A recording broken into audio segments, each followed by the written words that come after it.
Welcome to Extracurricular. I am your co-host, Eddie Geller. And I am your other co-host, Stephanie Vanos. Here unofficially as always, also member of the Orange County School Board for District 6. And that was great. You took a sort of circuitous route to get there, I think. Well, sometimes I like to zig and sometimes I like to zag. What can I say? You are a runner. I love saying that to everything. So welcome to the podcast. Thank you so much for listening. We had a great episode last week, doing numbers on our podcast stats. So thank you to everyone who checked out our interview with Judy Hayes. Steph, you were not there. I wasn't. Do you think that's why we got such good reviews? Because I wasn't part of it? Maybe I should just sit them all out from now on. Stop it. I don't want to hear any of that. And we're cutting that out of the podcast. No, there's no cutting out. No. We're not starting over and we're not cutting out. Go. Okay. So if you're new to the podcast, please do consider subscribing us, rating us, and following us on Instagram. 5 stars only. 5 stars only. We realize there are more stars in the universe than 5. But in terms of rating systems, 5 is kind of the maximum you can go. Are there infinity stars? There has to be a finite amount of stars. Okay. Oh, you sounded a little like unsure of that. I mean, there are lots of, I don't know, maybe you're right. We can take that part out. No, we can't take anything out. Everything stays in. Okay. We had a fantastic guest, and I think a very timely guest. That's what we're trying to do. We're trying to be timely when we can be. Do you want to talk about who our guest was this week? Yes. So our guest was Dr. Jaime Candelori.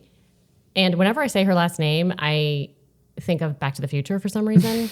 Candelori? Mandalorian? I don't know. There's something that makes me think of Back to the Future. But Dr. Candelori was an amazing guest. I met her a couple of years ago. She's a local pediatrician. Board certified. We had actually asked her to come talk to us a couple of days ago. And then I saw on the Orlando Sentinel that she was quoted in the top article for the day. So about vaccines.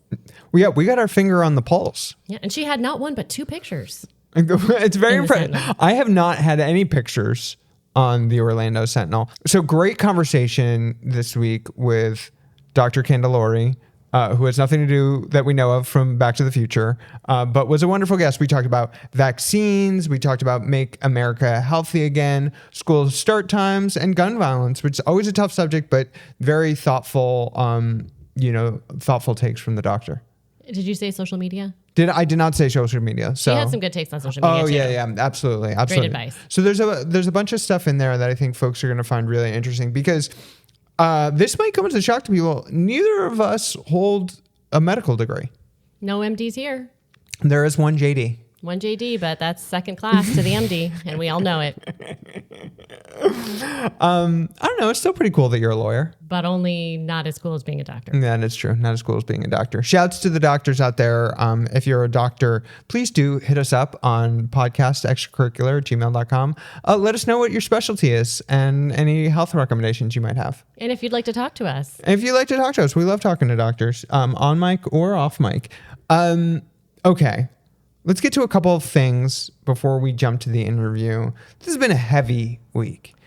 Yeah. If folks could see your face, you're feeling it. I'm feeling it. It's been a lot. We don't need to dive into the ins and outs of the assassination that took place or the school shooting. My goodness. What a tough time we are in. But one thing I do want to talk about, because it's incredibly germane to your work, is there was a letter sent out from State Board of Education, the chair of the State Board, very engaged, as you like to say. Do you want to talk about that letter for a sec? Yeah, so this was actually the Commissioner of Education, and he sent out a letter to superintendents for school districts in Florida, and it was in reference to some comments that he did not like on social media relating to the assassination of Charlie Kirk. In the letter, which he asked to be shared with all school district employees, he reminds teachers that they are subject to ethical guidelines as established in Florida rules, and he also cites some authority he has in Florida statutes, blah, blah, blah. And then I'll read the next paragraph. He says, although educators have First Amendment rights, these rights do not extend without limit into their professional duties. And educators' personal views that are made public may undermine the trust of the students and families that they serve. If an educator's conduct causes a student or his or her family to feel unwelcome or unwilling to participate in the learning environment, it may be in violation of a rule which he cites. And he says Florida law allows the commissioner to find probable cause to discipline an educator who, quote, upon investigation has been found guilty of personal conduct that seriously reduces that person's effectiveness as an employee of the district school board. Wow. Can you put that in layman's terms? Yes. The Commissioner of Education seems to be saying that if a teacher's comment on a social media post causes a student or his or her family to feel unwelcome or unwilling to participate in the learning environment, they may be in violation of Florida law. So let's start there. It's interesting that the commissioner is very worried about these students feeling unwelcome or unwilling based on a social media comment. Yet we have many students in our school system that have been feeling unwelcome and possibly impacting their ability to participate in school because of, for example, a slew of laws passed just a couple of years ago targeting the LGBTQ plus community. Or perhaps immigrant families this year that may feel unwelcome in school because of state laws impacting their family safety. And that is surely impacting their learning. We had many students come to our school board meeting sharing that a couple of weeks ago. So I find it interesting that in this particular case, the Commissioner of Education is very worried about students feeling unwelcome in school when there have been a slew of laws passed the past couple of years that have impacted other students' ability to feel welcome in school. Of course, this is happening at a time when organizations and state institutions are making threats all over the country and reporting people who say negative things about Charlie Kirk online. Look, I'm not a proponent of anyone saying anything negative. People should look up what he has said and they can judge for themselves, what he was about and what he espoused. But it is incredibly chilling to say that if you make a social comment about the death of Charlie Kirk and it does not align with how we think you should be talking about him, then your job is going to be threatened. You are going to be ostracized. You're going to be doxxed. It is incredibly disturbing behavior. And I should note, none of this came out after the two lawmakers in Minnesota were assassinated. So now that someone on the right has lost their life tragically, no one deserves to have any violence fall upon them for what they say. We have free speech for a reason. But people are going to have opinions about him, and they should be allowed to express those opinions without losing their job or having their job threatened or having their safety threatened. I mean, there are armies of people on the right who are looking for what anyone is saying about Charlie Kirk and going after them and attacking them. And that's not what should be happening in this country. That's not what free speech is about. That is just trying to control people. And it's extremely scary.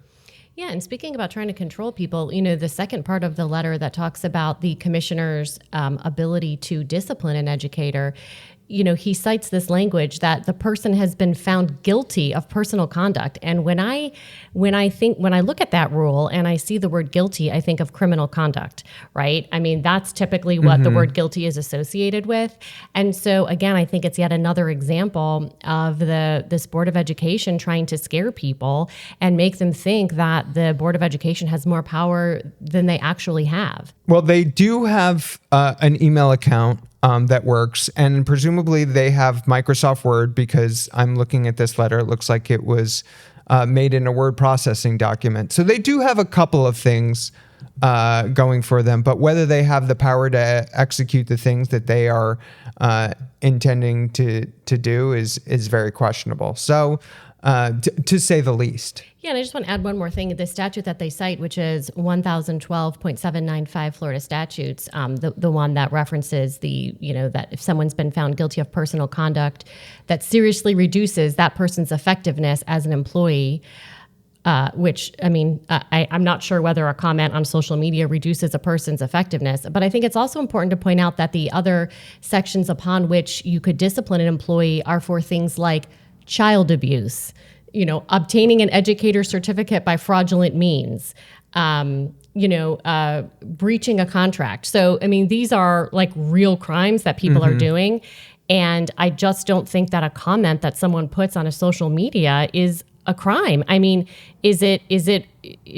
someone's certificate be removed because they like, someone else's post? Is that what we're going to move to? It's just really scary to think the power that these people are trying to assert over our educators in this case. Teachers are just trying to do the best they can for our students. And continually, we are trying to put them in a place of fear. We are trying to limit their abilities to do their jobs and be human beings in the world. It's so atrocious and upsetting. And the state board just continues to be very engaged. Exactly. And I do just want to say this, within an hour of me finding out what happened this week and the assassination of Charlie Kirk, as well as the school shooting, I immediately posted something on my Facebook and my Instagram, my social media accounts, just reflecting that, our children deserve to be safe in school and people deserve the right to express their views, and that, the right to free speech and the right to feel safe in school are fundamental American values. And so, I said that my thoughts are with Charlie Kirk's family as well as the Colorado families. And I think it's really important to point out that, there's this kind of violence is just unacceptable and we need to call it out every time, and it's never okay. People, again, children should be safe in school. People should be free to express their views without having, to expect, violence. Okay, I do want to update on one other piece from last week. For folks who listen to that conversation with Judy Hayes, just a really great conversation about the lawsuit that she signed on to with the publishers that was suing the State Board of Education and OCPS. OCPS has decided to join in the appeal. We talked about that last week, what that meant. Please, I encourage you to listen if you have not listened to that. We talked about what that would mean and the possibility of that happening. That is now official. Steph cannot comment on this, but I said last week that I thought joining in the appeal, I said it was unconscionable and chicken shit, and I stand by those words. I'm extremely distressed to see that OCPS has decided to join in this appeal. There's not much more to say. I don't know if I said this on the last podcast, but in this state we are in this country, and literally in this state, the state of Florida, there are 1,000 decisions being made every day as authoritarianism creeps further and further into our lives. And those decisions are we going to stand up? Are we going to fight back? Or are we just going to cede more and more power and just give over our power to the people who are trying to take it and people who are trying to make us scared? And I think the decision to join in that appeal is one of those decisions in which which OCPS is saying, yes, you do have this authoritarian power and we do not want to fight back. We just want to get along. And I think it is the complete wrong decision. And I will say I've met most of the board. They are all lovely people and do a lot of hard work. But I think when someone makes a decision or a bad vote, I think they are democratically elected and they should be held accountable for that. And folks should know how their school board member voted. So can I just ask you one simple question, Steph, is how did you vote for this appeal? I, not surprisingly, voted not to appeal. I do want to say, I'm not going to comment on litigation, but I do want to say that I respect my fellow board members. People have to make really hard decisions. they think about a lot of things when they make those decisions. And, I was talking with a board member actually from another county yesterday, and we were talking about how, our votes are important, and it is important that we reflect the values of our constituents in our community. But it's also important to remember that board members do other really important work for our schools and for our school districts. So I just wanted to say that. No, I think that's important to be said. And I think what I'm trying to articulate is, a board member or any other elected official should not be defined by just one vote, whether they are good or bad or whatever sort of framing we want to put on them. But when they do great things, we should let them know. And when they disappoint us, we should let them know.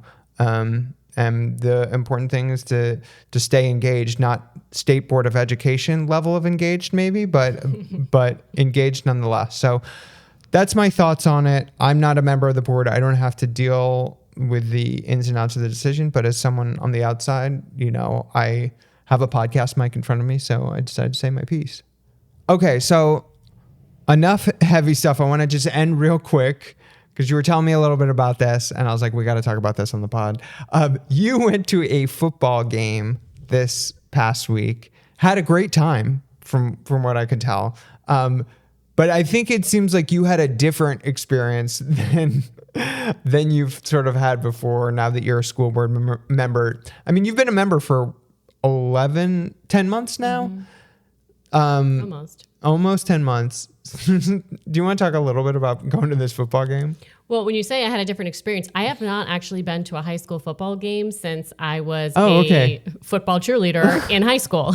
So it's been a long time since I've been to a high school football game. But one of my schools was playing one of their rivals this past Friday. And so, the board member for the other school kind of challenged me to come. Oh, I love that. And there were some other people from the district that were going to be there. So my middle daughter actually had a cross country meet the same day, just about the same time. So I was across town for her cross country meet, watched some of my schools compete in that, and then, changed shirts, put on a new school t-shirt, hopped in the car, and then drove out to the football game. Super fun. It was it was packed. It was fun though. It was, it was fun. Just Friday night lights. I kind of get it a little bit. But it was just funny. I got there, a principal welcomed me, and then he says, okay, stay here. Someone's going to come and get you. And so, I said, I'm fine. I can just walk down to meet everyone else. You love walking. I love walking. He's like, no. So, someone from district police comes, and he was so kind and so sweet. And he walks me down to the track. And then, we start walking over to meet everyone else. And I look over and I see a golf cart come by, and, they want me to get on the golf cart so they can drive me over there. And I told them, I said, no, I'm fine. I'm totally fine walking. Thank you so much. And they said, no, this is the Edgewater Way. Aww. And so it was very sweet. So hopped on and got a ride over to the other side of the track. But it was a great game. It was so fun. And Eagles won by 3 in a super exciting game. I hope people are still listening to this podcast 5 years from now when you're talking about a football game that you went to, and you're going to be like, they didn't bring me the golf cart. They made me sit in the bleachers. They're making me high maintenance. It's not my fault. No, I mean, the point, of course, is like such wonderful folks, wanting you to be treated, so well, but you're still a new elected official. And I think when a lot of people think about politicians, elected officials, they think, oh, they're in it for the special treatment. They love being pampered or whatever. I don't think that is you. I don't think you love, even though you greatly appreciated the kindness that they showed you, I think just because you have a lot of humility. So to be treated like a VIP maybe was not something you were ready for. It was very sweet, but it was definitely very strange. That's why I treat you the way I do, because I know you don't want special treatment. Wow. Okay. And here we are. All right. Have I gotten myself into trouble? I think we should talk to Dr. Candelori. I think that's a great idea. All right. Enjoy our conversation with Dr. Candelori. Hello. We have a special guest on the pod today. Dr. Jaime Candelori. She is a board-certified pediatrician at Swell Care for Kids. Did I say that right? That's correct. Swell Care for Kids. And I'll just let you tell us a little bit about yourself. Okay. Well, I'm a Pediatrician, as you mentioned. I grew up outside of Philadelphia and then went back and forth between Ohio and Pennsylvania for my training and education, and then moved to Florida in 2007, and I've been here as a practicing physician ever since. Okay, great. Well, we met a couple of years ago, but I saw you. I opened up the Orlando Sentinel today, and I saw not one, but two pictures of you in the top line article. So, just wanted to ask you a little bit about that. I see that you. We've heard this big news come out from the state of Florida that the governor is looking to, and Surgeon General are looking to, I guess, remove the vaccine requirements for children. So I was just curious what you think about that. Yes. So when that news came out, obviously I was very concerned, as were many of my friends in the pediatric world and actually just in the general medicine world. I was getting texts all day from people very astonished and upset and asking what that meant. Did you have any idea this was coming? No. Was there any outreach to pediatricians that you know of where, the Surgeon General or someone at the state was like asking for advice or? Not at all. Okay. This was kind of, we were kind of blindsided by this. Wow. Okay. What is the reasoning that they are giving for wanting to remove these requirements? So what I've seen is that it's medical freedom, quote unquote. And so that people have to make the choices for themselves. And that's kind of like a decision to smoke in a public place to me. So if you smoke in a public place, yes, you absolutely have the freedom to smoke. But if you smoke near somebody else, your freedom ends where their breathing begins. And that's the same way it goes with vaccines. So if you choose not to vaccinate, then that will begin to infringe on other people's rights who cannot be vaccinated. Yeah, and can you explain a little bit more about that? That, there are some, when you say people who can't be vaccinated, like which people can't be vaccinated? So for certain infections, certain people can't be vaccinated. So like the MMR, the measles, mumps, and rubella vaccine is a live attenuated vaccine. So it's a very, very weakened version of the virus. And so because that is a live attenuated vaccination, it can't be given to young infants. It cannot be given to people who have immune suppression. So people on chemotherapy, people with HIV or AIDS, those people cannot get that vaccination. Or if they had it, most of the time it won't be effective anymore. Can I ask, just kind of big picture, when you see this announcement, and it has to run through some hurdles, including some legislative hurdles, and as Steph has said before, hopefully cooler, smarter heads will prevail. But if the worst of the worst comes to pass and they really are able to remove all the mandates, what do you think the consequences are going to be for the state of Florida and for Florida's children?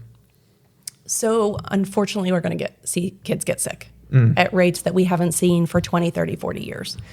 So we will see kids and infants who get sick from other people who are around them. And so unfortunately, if the mandate is dropped, then people will try to find ways then not to vaccinate. And so if they choose not to vaccinate, our herd immunity will go down. So I don't know how much you know about herd immunity, but for different illnesses, there has to be a certain level of protection in the population to keep illnesses out. Mm-hmm. And so if you have like a 90 to 95% immunization rate, you can keep the rates of measles relatively low. But if you drop below that, you're going to see more and more kids sick with measles.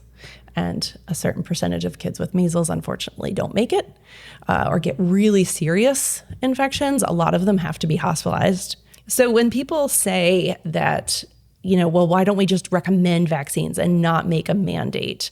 We know that when given the choice, a lot of people won't follow through. And I looked at this from the standpoint of car seats and booster seats, because in the state of Florida, when I first moved here, there wasn't really a booster seat law.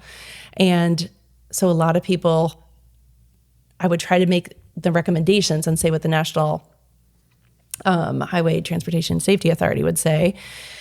was recommended for kids, but most families would ask like a police officer, well, what is the law? And so a lot of people didn't know what the recommendations were. So when the recommendations changed from keeping kids rear facing from age 1 until age 2, we would make those recommendations, but it took people a long time to catch up. And it wasn't until there was an actual law, because people can understand and easily follow the law and that mandate that says, okay, you need to keep your child rear facing until they're age 2.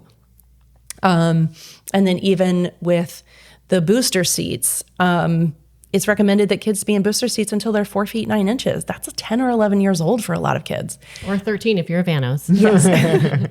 And so a lot of kids are getting out of booster seats way too young. And so their bodies don't fit in the car properly. There's actually more checkpoints that you really need to be in the seat safely. But the 4 feet 9 inch mark is usually pretty clear. And so most kids need to be in booster seats, and they should be in car seats much longer than they are as well.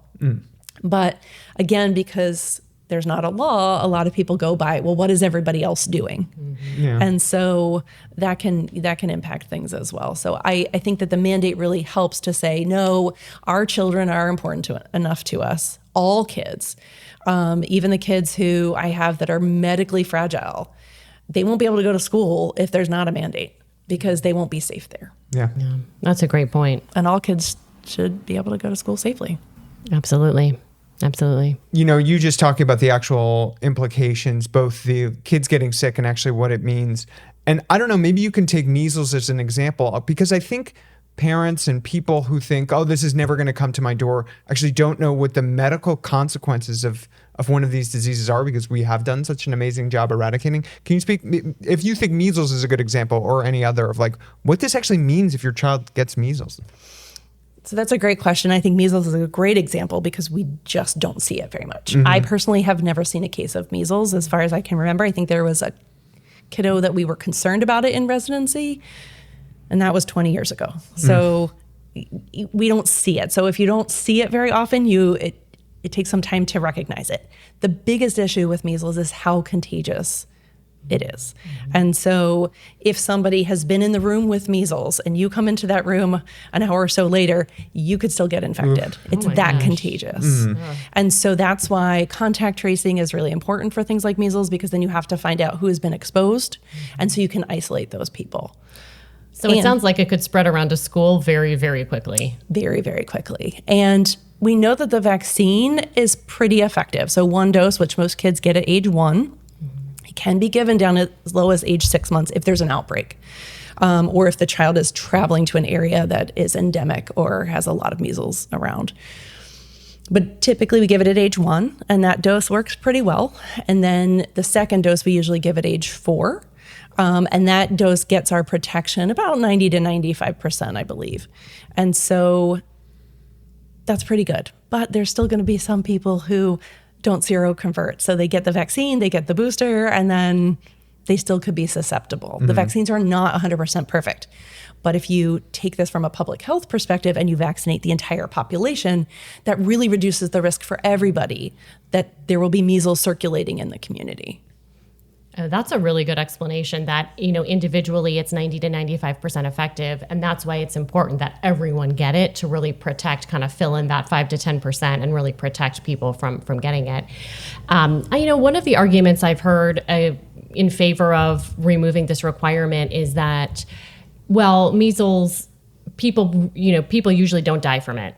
And so therefore it doesn't really matter. And when I hear that, I think about kids being in school and how much we've learned, how important it is to have kids in school.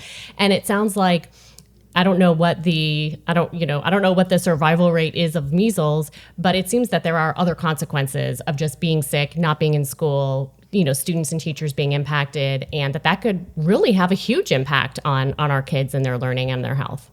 Oh, for sure. I believe that it's 1 in 6 kids will be hospitalized with measles. So of every kid who gets measles, 1 out of 6 will actually end up in the hospital. That's so, talking about how contagious it is, that's so many children. Yeah, and that's one step, right? So you can get inflammation around the brain, measles encephalitis. You can get inflammation in the lungs, measles pneumonia. Those are very, very common. And so those don't have a specific treatment because measles is a virus. So antibiotics are not going to work.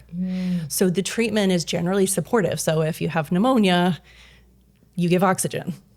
Okay. And you just watch closely. There's like you just try to hope that the body can fight it. The other big thing with measles that a lot of people don't know is it is really good at erasing your immune system. Ooh. Oh. So let's say you were infected by a lot of different things, or you had some shots, but maybe not all of them, or let's say you had your shots and you just happened to get measles. After measles, you could be susceptible to all sorts of illnesses that you've had before. It basically kind of erases your immune system, and a lot of people don't realize that. Wow. Yeah. That seems like a horrible consequence. It is. Let me ask about this. When you said 1 in 6 children can end up in the hospital and we're just talking about one of the diseases right now, right? There's I don't know, maybe 10 or more, but can our hospitals support that? I mean, if we have 1 in 6 children, needing to be hospitalized with measles, and then, there's other vaccines that aren't happening, so our kids are getting sick, what impact will this have on our local hospitals? And, maybe you could answer for here in Orlando, where we, I think, have a lot, but maybe that's not the case in every county or every area of Florida. That's correct. You have a lot of kids being hospitalized all at once that will just cause issues for everybody. And then when you have, doctors who are not used to seeing a lot of measles now having to care for it, there's not a whole lot of like guidelines or data on what to do. So we don't have those sort of standards of care. I mean, they have them, but when you don't see something so often, it's hard to kind of like say, okay, this is what we should be doing. Another thing that I want people to be aware of with measles in particular is the risk of illness later on. So you can get measles and survive, right? If you get measles and survive, you're still at risk for something called subacute sclerosing panencephalitis, which is a mouthful. Oh, yeah. It's known as SSPE. It's inflammation of the brain. It's 95% fatal. Oh my goodness. The big issue is infants are at much higher risk of developing this. And I don't remember the statistics off the top of my head, even though I just posted about it 2 days ago. I can't remember. We'll link to your social media page so people can check it out. But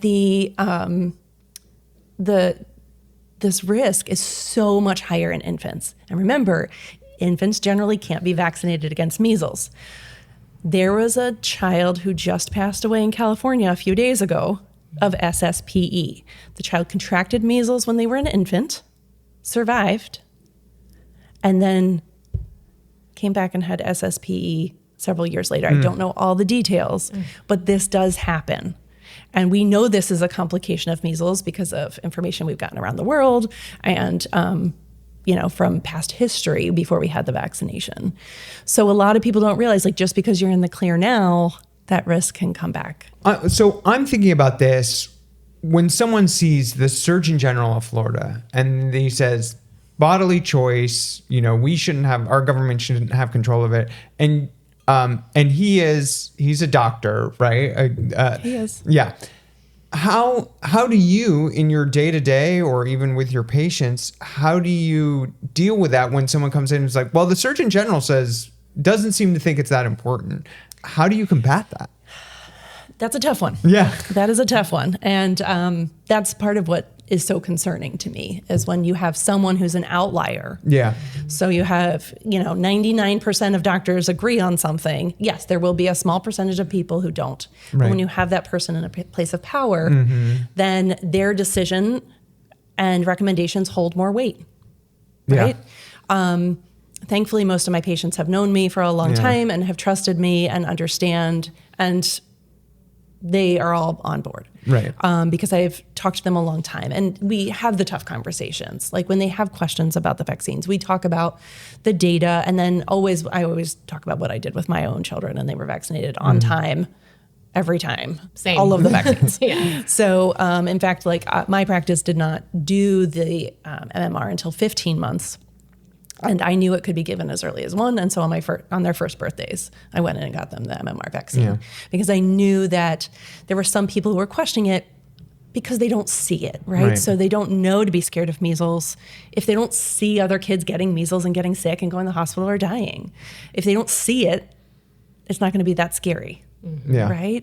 And then you just get like 1 or 2 people saying, you know, the MMR causes something, XYZ, and that fear-based misinformation, unfortunately, is very, very hard to undo. Yeah. Is there any truth to what some of the, I guess I'll just say anti-vaxxers are saying? Is there any truth to the belief that, I don't know, I've heard vaccines cause autism or they change the behavior in my child? I mean, I hear that again and again, and I see no data supporting it, but I keep hearing people say that. So there have been numerous studies that have looked at the original study that was done that kind of started the whole cascade of the MMR specifically causing autism. The gentleman who... Very kind of you to call him a gentleman. That paper out. Was a physician at the time. His license has since been revoked, is my understanding, because the study did not go through proper ethical channels. It was a very, very small study. So since that time, because there was a concern, they studied, I don't know, large numbers around the world of different populations. And there has been no link between the MMR vaccine and autism. We know that autism is primarily a genetic issue. And the thought is there could be maybe a genetic predisposition to autism, that maybe there's certain factors that may trigger it, but we don't know what those triggers are. And that's not unlike, again, from my understanding, that's not unlike something like diabetes, you know, that there's some kind of genetic predisposition, but then something triggers it, you know, in people. And we don't really know maybe what that is. At least that's my laywoman understanding. It's pretty complicated. Right, yeah. It's pretty complicated, and we don't have all of the data or the information, but we know we have found some genes for both autism and diabetes that are linked. But I think that it's a little bit more complicated than that. And also we're really good at picking it up now. And we're really good at diagnosing it. And we're really good at seeing that there's a spectrum.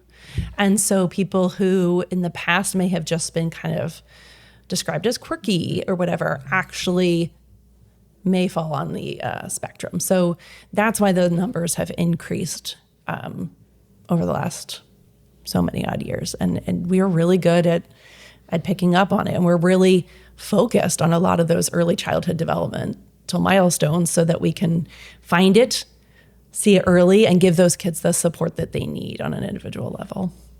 Love it.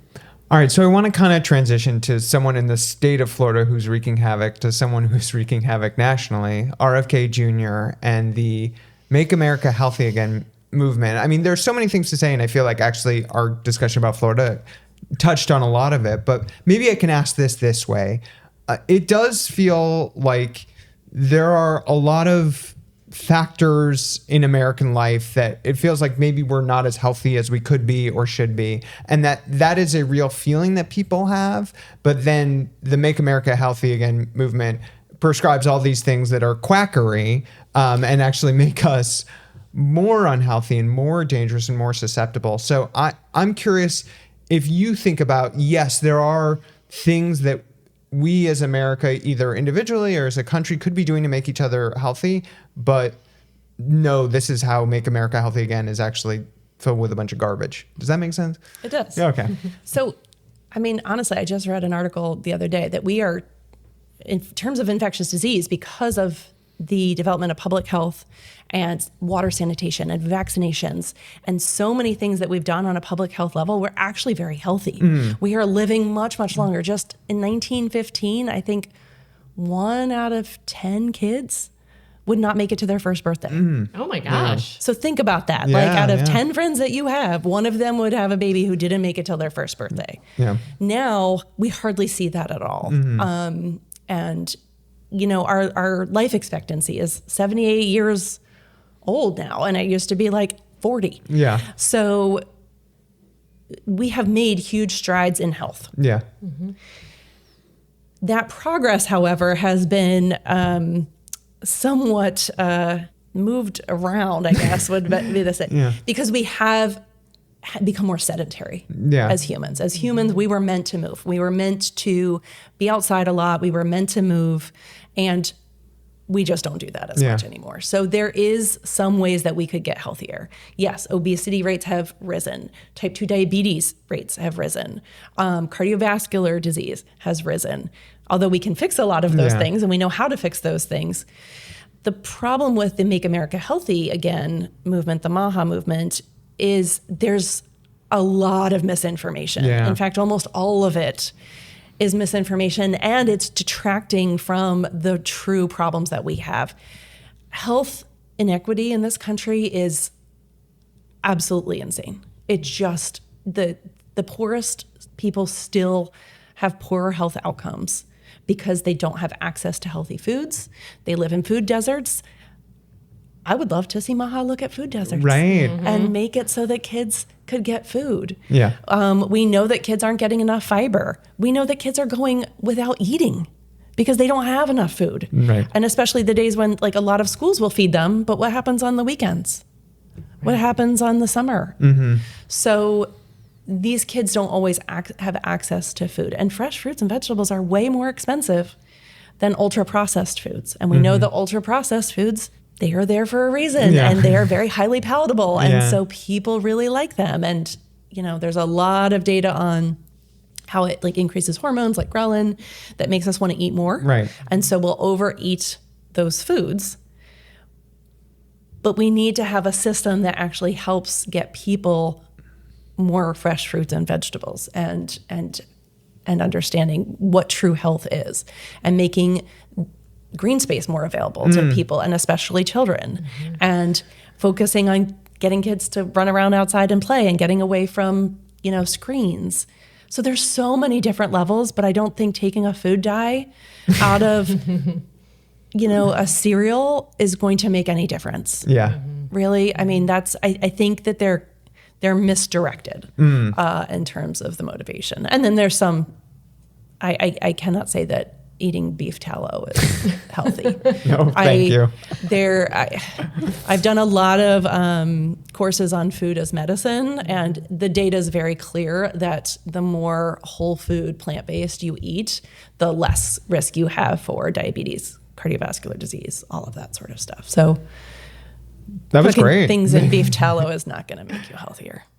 Well, and also should be said that a lot of what people are peddling under Make America Healthy Again is just for profit, trying to get a quick buck off whatever their heavy quotation marks solution might be to whatever it is that ails you. So I feel like I wanted to mention that as well. Yeah, the big pharma, quote unquote, is, you know, has issues, but it is well regulated overall. Yeah. And so, you know, if you pick up Tylenol, you know what the dose of Tylenol is.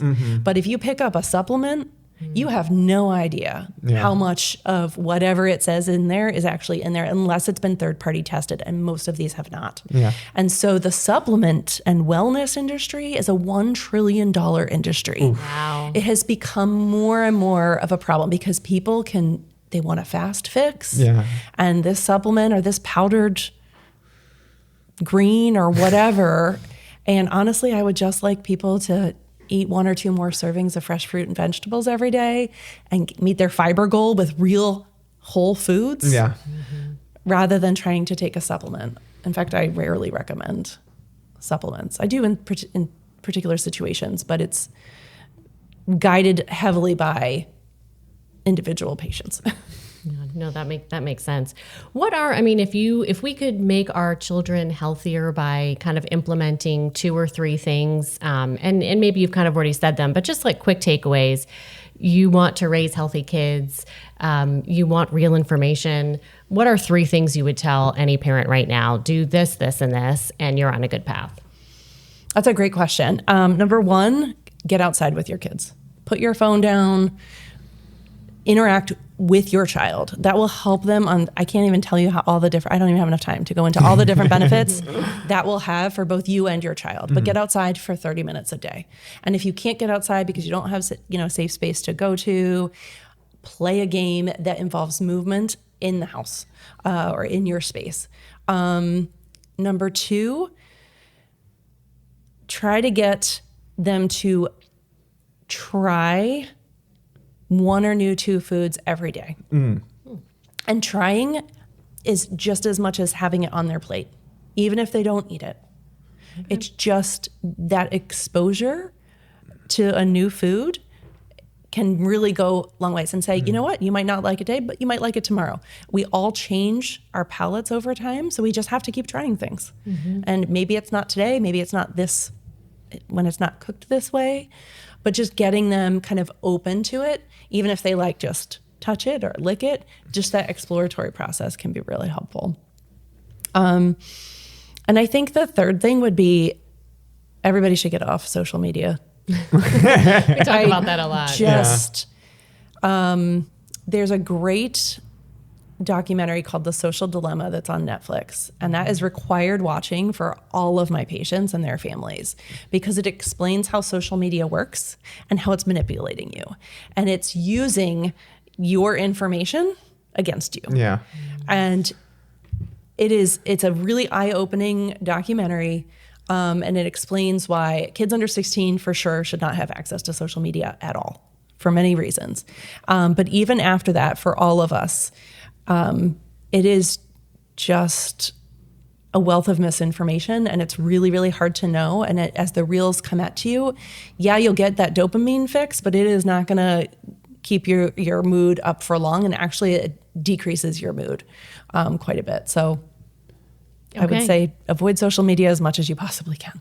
All right. So movement, get outside, try new foods, get off of social media. That's it. I like that. I think that's really good. And I think we could all, I know I could try some new foods. I tend to get into food ruts and eat the same thing every day. So that would probably be good for me too. Well, all right. You mentioned it. I do want to dig in a little bit, because Steph, when did OCPS implement its no phones in schools policy? So that was last year. We are now on our second year of no cell phones from first bell to last bell. Gotcha.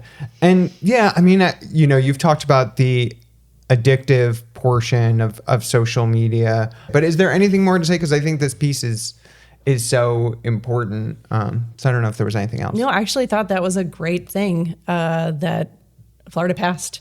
I have said for years that kids have no reason to have a cell phone in the classroom. Maybe between classes, that's fine. But there's no reason for them to have it unless they're doing work. But honestly, I think the data is pretty clear that they should be doing like not as much screen work and more like hands-on writing and reading books. We're not allowed to do that anymore, though. Okay. We're not allowed to read books in the state of Florida. Oh, that's true. Yeah, no, good point. But the amount of notifications and that feeling like I'm a physician, I have been on call before, so I have to have access to my phone. It is extremely demanding to your mental health to be on call. And so if you feel like you can't miss one text message that is not somebody coding in another area of the hospital, that feeling of like needing to be on is just not a good mental state to be in. And I think that's leading to a lot of problems with mental health for all of us, because we're just in this like constant alertness state when that's not healthy for us. So I was happy to get rid of phones in the classroom. Yeah, same. I feel the same way. Sometimes I wish we could go back to where your phone is like the phone on the wall in your kitchen, and if you're not home and you miss the call, oh well, like someone will have to call back if they really want you. But some people in I think Portland, Oregon are doing that. They have like wall phones now. Yeah. So that like it was a community of people who were like, we don't want our kids to have cell phones, so this is what we're going to do. We're going to go back to the 80s and early 90s. So I love it. And Steph and I were just talking about this earlier today. I'm an adult, but I am very addicted to my phone, like many folks are. And yeah, I mean, I feel those same things, and I'm again a grown human being, and I'm still compelled to check this thing and to in some ways be obsessed with it. And I don't like it. And so the idea of a young person with a developing brain trying to battle what these tech companies have done, seems just that much more of a impossible task. Oh, it is. I'm the same way. I know the data and I'll get into ruts, and then I'll be like, why am I so feeling, and then I'm like, I have spent, like, even with time limits that I put on my phone, because they have time limits, which is great, but I still feel this draw that, like, oh, I'm bored, I need to sit here and do this. And so when I do get into those things for myself, I'm like, okay, I have to schedule real things with real people in real time. And that's another thing I say to patients all the time: do real things with real people in real time. And I try to encourage my kids to do that. So if they want to go see their friends, I'm like, I absolutely want you to go and see your friends. Yeah. And so I will drive them wherever. But for myself, I'm like, okay, I have to, like, plan things so that, like, I just don't even think about the phone. Mm-hmm. And so when I'm, like, on vacation, when we go on vacation, we try to go to places that have very poor cell service. So we went to Montana this year. So smart. We went to Montana and we didn't have cell service for about almost the entire week that we were there. So we did puzzles. We went on little walks. My kids don't hike a whole lot. But we went on little walks. We did other things, and it was great. It was such a great, like, vacation away from devices. Yeah, and to not feel like you're distracted all the time. Right. You know, and I also feel like when I'm spending time with someone, I want to actually spend time with them. And I feel like it's sort of disrespectful to, you know, be on your phone while you're, you know, interacting with someone in real life. But it is hard because you get the notifications, you get the pings and the dings. And it is. And I think that's another thing that makes our mental health, there's a negative impact on our mental health, because, you know, if I'm having a conversation with you and I'm just like, yeah, here we are, you feel like you're not even there. And so you feel kind of disrespected. And you're just like, yeah, it's just an icky feeling. Yeah. So really making sure that the phones go away. And we try to do that at dinner time in our family. We try to have dinner as a family, and we try to have devices go away. All right. So I want to take, I mean, all of this, of course, is very serious, but you know, maybe a tougher subject to talk about. I mean, we are recording this podcast in the week of the assassination of Charlie Kirk. And the portion I want to talk about for the purpose of this conversation is gun violence and the effect it has on our kids and students. And, you know, as terrible as it is, I think any opportunity to remind folks, like, what a scourge this is on our society and for our children. And, you know, thinking about the perspective from someone in the medical profession who sees another aspect of this. So I guess I don't have a perfect question, but, you know, and also I should say, not just the Charlie Kirk shooting. There was also another school shooting this week. So I don't know, when you think about this, of course you're a parent, but from the medical perspective, you know, can you talk about your takes on just what we're dealing with and how terrible this is? I think it's awful. So gun violence is the number one killer for children in the United States now. And that, unreal. That, you know, took over as the number one spot. I can't remember, a few years ago, maybe now. But, you know, when you said another school shooting, we come to expect it. And we become, I mean, it was hardly even mentioned, which is unfortunate. And I think part of it is because we had videos of what happened in real time. Yeah. And unfortunately for children to watch that, because I do believe that went around. I think about, what about all of the kids who are involved in school shootings and see that in real life? Yeah. And the impact that has on them for the rest of their lives. We know with, you know, people of the military veterans have a lot of problems with PTSD and trauma, and they're adults for the most part. I mean, some of them are 18. I don't know when you consider an adult, but they go into it willingly and knowingly. And these are children who are exposed to this sort of violence. And then they have to have these school shooting drills to get them prepared for it. Like, we don't know the long-term impact of that. So the effect that this has on kids, and the fact that we're not doing anything about it and we've almost become numb as a society, is one of the great tragedies of the 21st century, in my opinion, that there's nothing being done. Yeah.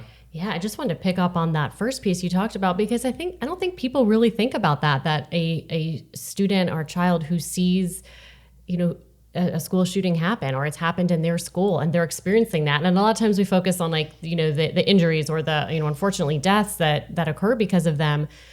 But I don't think we're always as in tune to the experience of the other children who are viewing this and who see it firsthand, who are experiencing that, and who, who then are survivors, and what that does to a child too.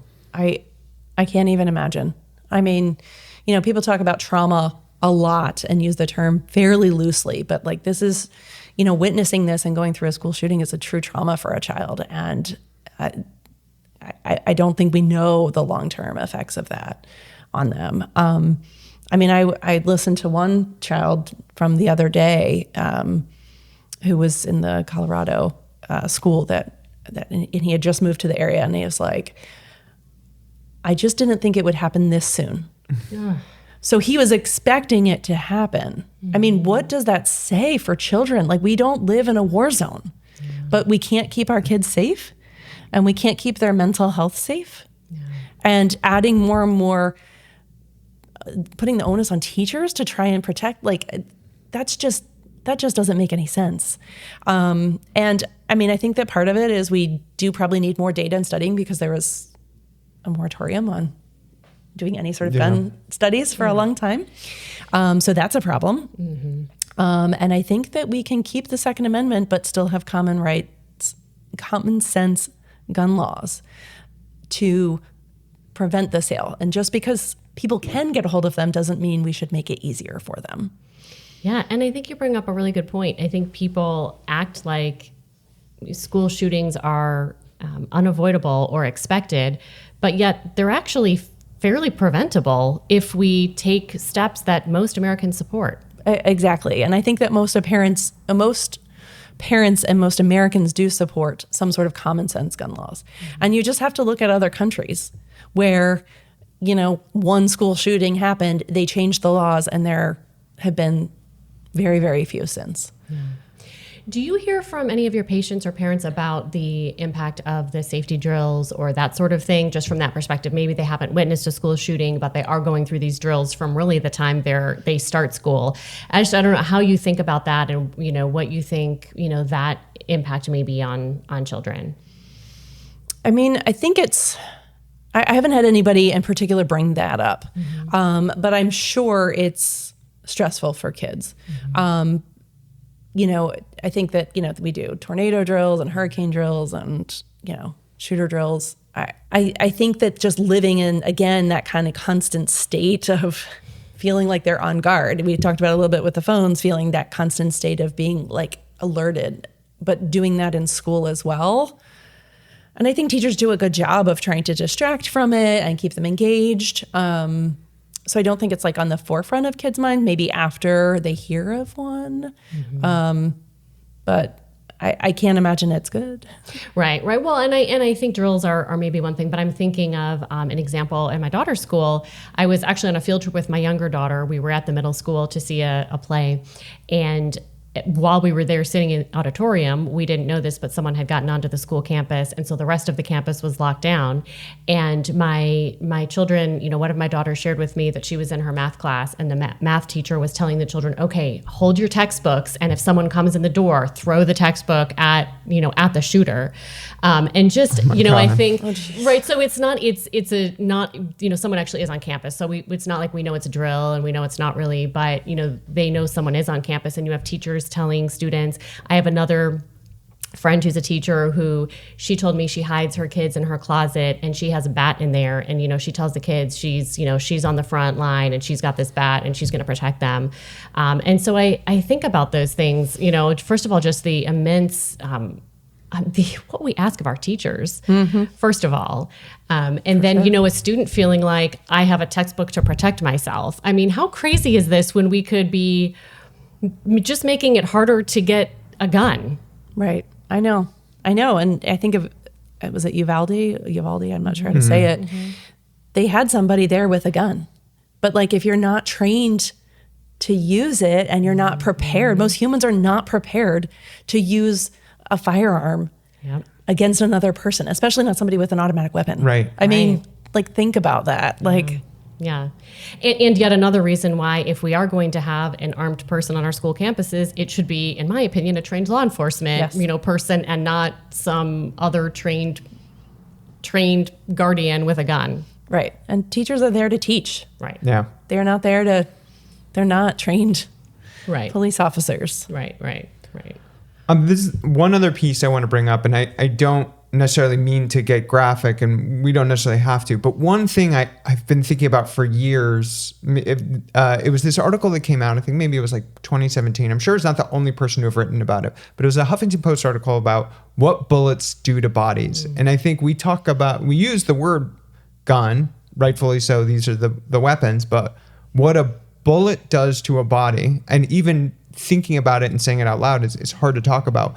But I think, I don't know if that's anything you've ever seen or ever had to treat, but like, I think if people knew, and I'm not necessarily advocating we show graphically what happens, but I think if people understood what happens to a body when this piece of metal flies through it, I don't know how fast the bullet flies, but they just like havoc it wreaks on a body.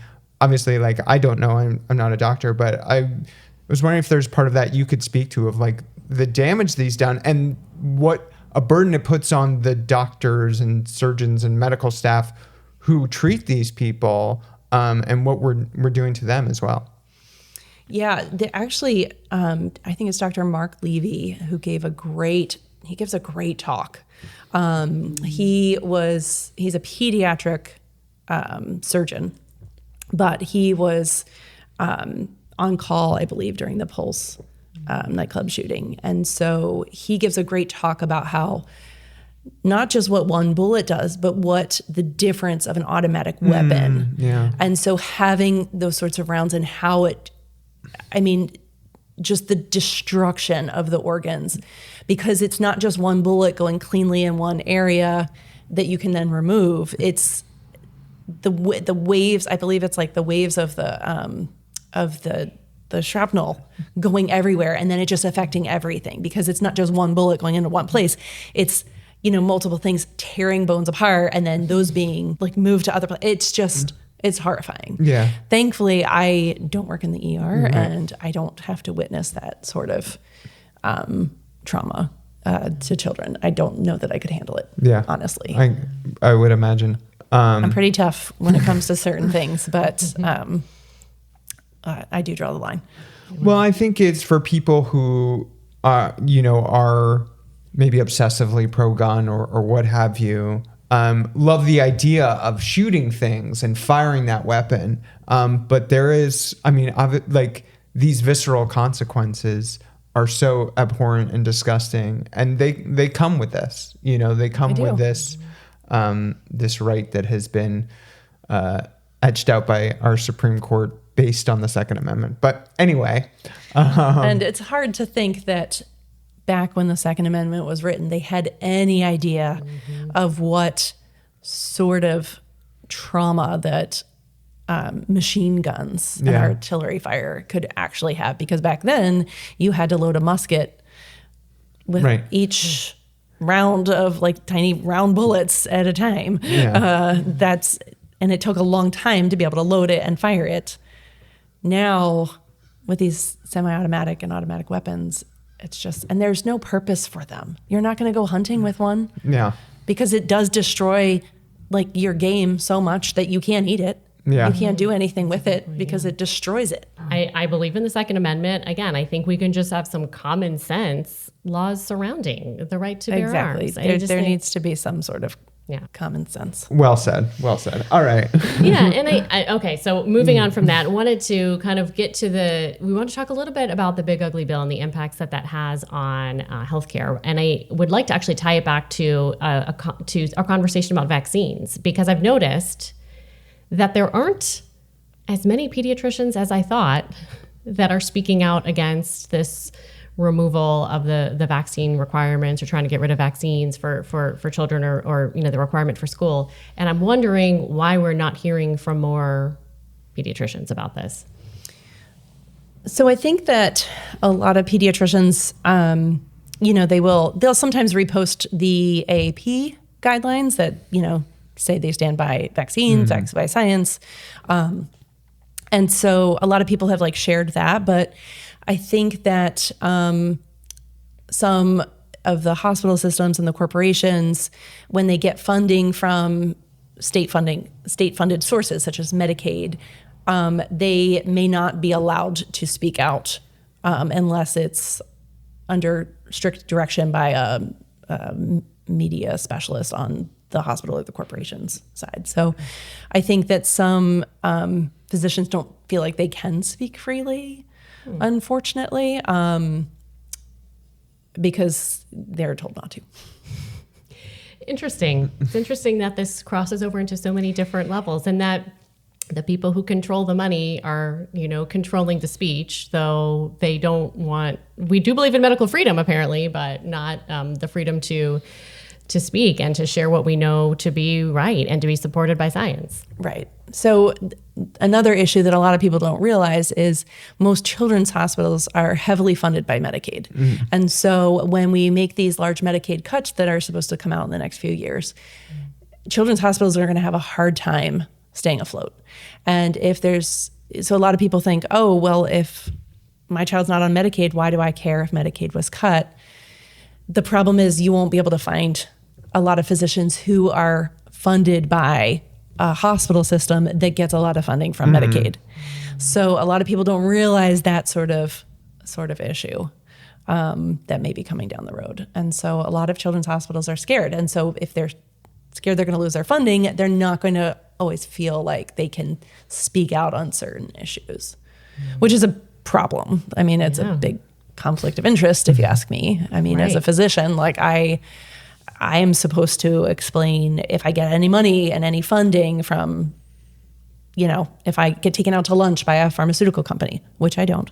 In fact, I don't usually get funding from anybody because I just feel that changes the conflict of interest. But in all studies that you read, and if you do any sort of like courses, if somebody teaches a medical course or something, they have to disclose where their funding came from because that's ethically what you should do. Unfortunately, not all systems follow that. And so sometimes following the money can be a little bit tricky, but it's all kind of wrapped up in a lot of laws and complications, and then you lose a lot of like really what's going on. I mean, that's scary when we can't get good information from our doctors or practitioners or hospital systems because they feel scared to share it. They do. I mean, I think most support full vaccinations. And I mean, I know most physicians do. I mean, I just, I don't know any of the people I trained with, the people I went to medical school with, the people I know in real life who are physicians. I don't know anybody who, doesn't believe in vaccines and science. I mean, the data is very clear. The issue is when you have somebody who can use a few terms and sound like they know what they're talking about, say things counter to that argument, it's very challenging to get people to really understand what the truth is. And so it's just kind of a hard place to be. Yeah. So I would say my best advice is find a physician that you know, that you can trust and kind of make that relationship work. And find somebody on an individual level, because then you can have a real conversation about what's going to benefit you rather than having a doctor come out and, in a public space, say something. Right. Because many physicians they're not allowed to do that by their. Well, we're grateful to have you on the pod, speaking your mind and giving your sound medical opinion, advice. So yes, thank you for doing that. And it is much needed in these times. So we appreciate it. All right. I kind of want to close on start times. Steph, can you tee that up? Let us know what's going on with school start times, why we may be in the minority right now, but we are pro altering school start times on this podcast. Yeah, so a couple of years ago, the Florida legislature had they passed a bill that required high schools to start no earlier than 8:30, and middle schools to start no earlier than 8 o'clock. And it was just based on just a lot of research that showed that later start times benefited our high school students in particular so much in so many different ways. This past session, the legislature sort of walked that back and said, no, we're just kidding. You don't actually have to start later. Maybe go out in the community and explain the benefits of it, and then just provide us a report that you kind of told people that this was an option. And if you don't want to comply, you don't have to comply, essentially. So I am wondering, from an expert on children, a pediatrician, what you think about the start time debate, and should we be starting our high schools later? Should we be having our kids starting school at 7:20 as we are now? What are your thoughts on that? Well, I think the data speaks for itself that teenagers need more sleep, and the early start times prevent them from getting that needed sleep. And I understand the arguments behind people not wanting to change. I understand that change is hard. But we are doing a disservice to our future by not allowing them to have as much sleep as they need. I believe, it's been a while since I've looked at all the data on this, but I believe there's less car crashes because kids are so tired because they're driving. Yeah. They're getting into car crashes at a much higher rate when they have the early school start times. The data on sleep, we have gotten so much better at understanding truly what happens during sleep and how much more kids need when they're teenagers, even than when they're younger. They need 8 to 9 hours of sleep a night, and they're not getting it. And they can make up a little bit on the weekends. And I have read that as long as kind of the average over the week is good, then it's okay. But it really does them a disservice if they can't get that 8 to 9 hours of sleep, because then what are they going to be able to learn when they're in school all day? Mm-hmm. What do you say to people who will sometimes respond with, well, kids just need to go to bed earlier, and if they just went to bed earlier, then they would get more sleep? Is that realistic? Is that a good retort? What is your opinion? I think the data has been clear that just doesn't work, that it just doesn't give them as good quality of sleep. And honestly, in my own household, I don't know how we could even make that happen, because they have the school day, and then there's 2 to 3 hours of sports after school. They're not getting home until 5:30, and at 5:30 then it's a quick change. We have to have dinner, and then there's at least 3 hours of homework that they have to do at night, and then that's their whole life. Mm-hmm. And so I don't know that going to sleep earlier is just not an option in our house. And I read a little bit about circadian rhythms. Just in teenagers, it typically runs a little bit later, that they're just not as tired earlier, and that they do kind of push. And again, I know this is not data, this is not evidence, this is not peer reviewed, but I can tell you that my own daughter, I've noticed, is now she's become a teenager. She used to be able to go to bed earlier, and now she's just not tired, and she just stays up later. Luckily, she's still in middle school, and so middle schools in Orange County start at 9:30, so she is able to sleep in the morning.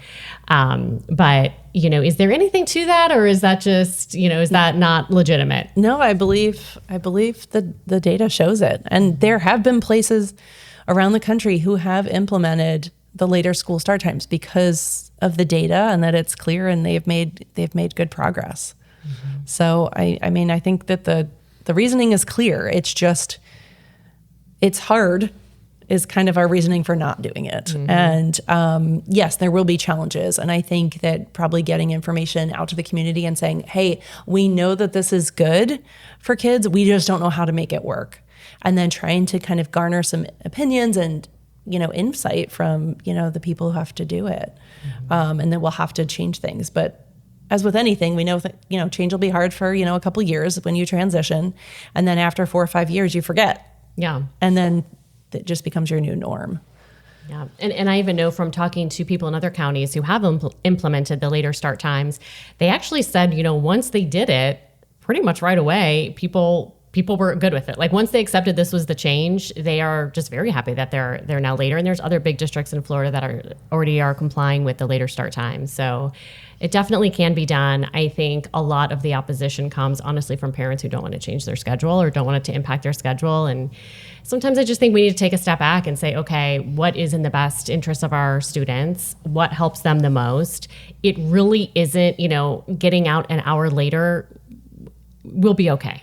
It's not that big of a difference, but to give them that extra hour in the morning is critical, I think. Yeah, I agree. I think it's very clear.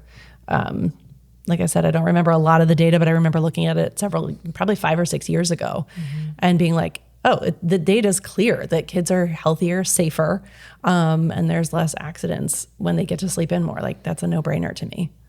Yeah. And it's interesting, hopefully our state and our federal government would consider, funding if funding is an issue. And that's why we can't make it happen because we need more drivers or we, need buses or whatever it is that we could get that, financial support if we do truly want to make America healthy. Yes. Yes. It would be great to have funding for our teachers and our education systems. Yeah. Agree. Wishful thinking. Yeah. Well, thank you so much for being here today and for sharing your expertise with us. I feel like I personally have learned so much. We've covered a lot of different topics. I'm going to have to put my phone down. Wait, are you paying attention? Sorry, I've been on Instagram this whole time. But truly, thank you. Thank you. And thank you for what you do. I know that you are really focused on serving our children the best way and that you are not, influenced by other factors. And I just really appreciate that about you. Well, thank you. I really... I try to advocate for my patients on an individual level, but also it's nice to be able to advocate on a much grander scale because I know that, kids everywhere, all throughout, they don't choose their circumstances. They don't choose which house they are born into. They are all just children and they all deserve a good advocate and they don't pay taxes and they don't vote and they can't financially incentivize anyone to do things for them. So they have to have voices. And so I will continue to speak out on their behalf until I can't speak anymore. Well, thank you for being one of those voices. Thank you so much. Thank you.